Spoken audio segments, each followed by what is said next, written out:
Sean Nuanes, and I approve this message. Now quit clowning around!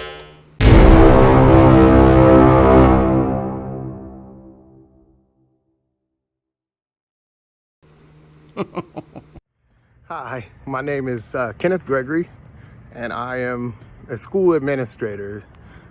To be specific, I'm an assistant principal on this campus I'm walking on now. I've had this role for 2 years now. My technical name for my position is I am the learning director, and my job is to try and manage students through a pandemic. I can tell you this has been one of the biggest challenges I've ever faced, and it's forced me to kind of rethink the way we do things in education.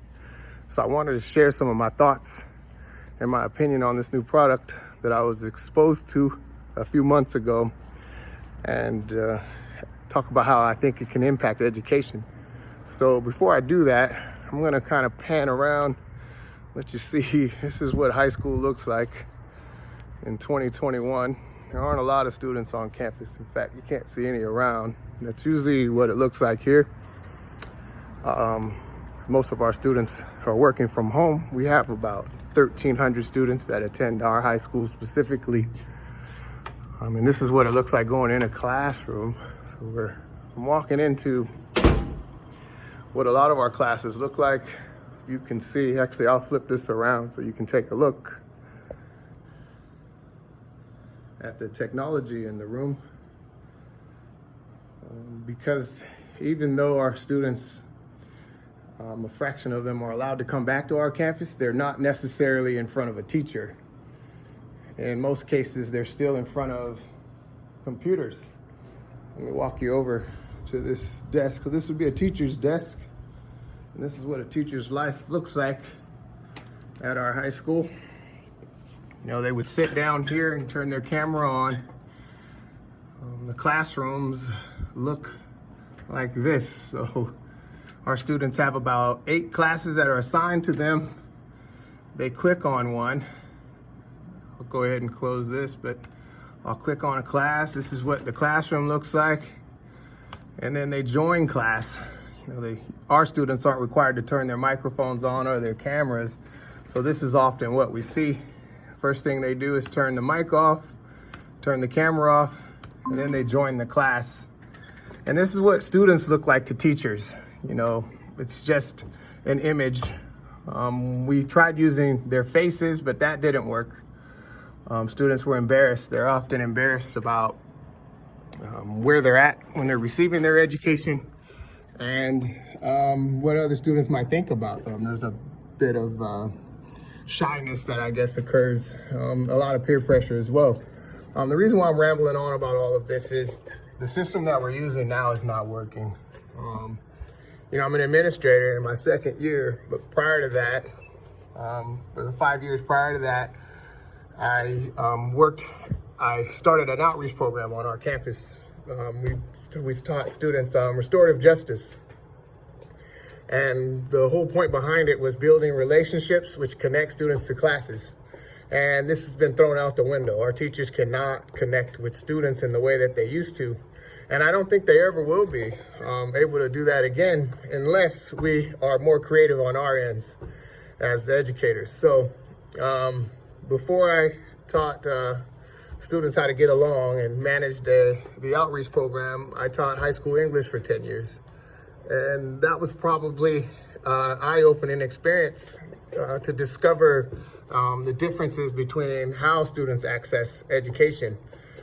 What I learned along the way is that education is definitely the great equalizer, but more important than that, it's going to be our ability to engage students.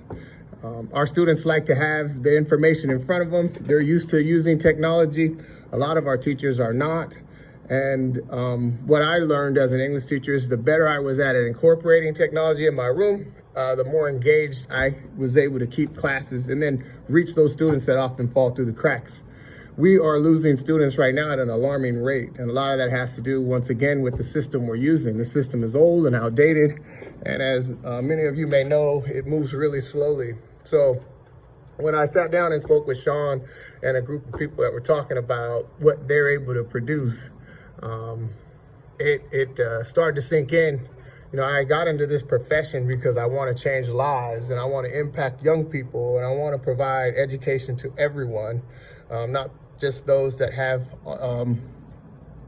all the supports. We need to find better ways of communicating and connecting with students that don't have everything. And that's what excites me about the product. So now, based on my understanding, if we were able to immerse a student in a classroom and have them sit together face to face, or to bring anything from anywhere in the world and plop it down right in the middle of the class, I promise you, you will get instant engagement. Now it's just a matter of getting that product in the hands of our students and finding a way to develop products that connect with students. And I think Sean is on to something really big that is going to impact not just education in small communities like this, but all across the world. I mean, think about global classrooms and how you can design them. Now, I walk into classrooms and talk to teachers and they are depressed. They're having a hard time. This is a struggle. It's a struggle to stare at a screen, and I'm going to turn this around again so you can see it. It is a definite struggle to stare at that every day and bring great energy to a classroom. Now, if there was a possibility or an opportunity for student and teacher to look eye to eye and work on a project regardless of where they were at, in addition to that, it wouldn't require them to be in a place that they're embarrassed of. We create the classroom and the space, and they join the class in that space. I cannot tell you the impact that will have and the rippling effect. I think you'll start to see this throughout a plethora of industries. Once again, I've been in education. This is my 15th year in education. This is my second year as administrator. Once again, I worked 5 years running outreach programs where my goal was to get students to come to school and stay engaged. 10 years prior to that, I taught high school English of all levels. And the number one thing that I've learned in those 15 years is that if you are not connected and engaging students, you are wasting your time. We can do so much better. I hope you take the time to really listen to what Sean is presenting. Once again, the possibilities are infinite. I get excited thinking about all of the things that you can do.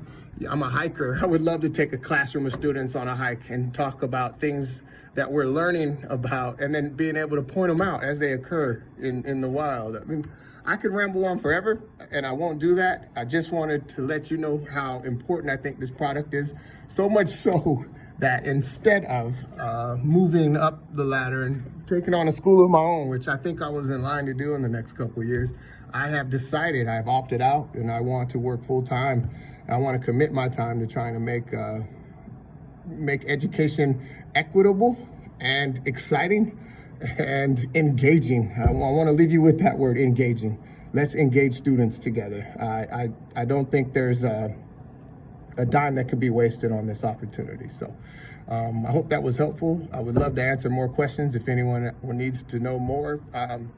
Contact Sean. Please get a hold of me. I can talk more in depth and answer any questions you might have about what I've experienced and what I'm seeing.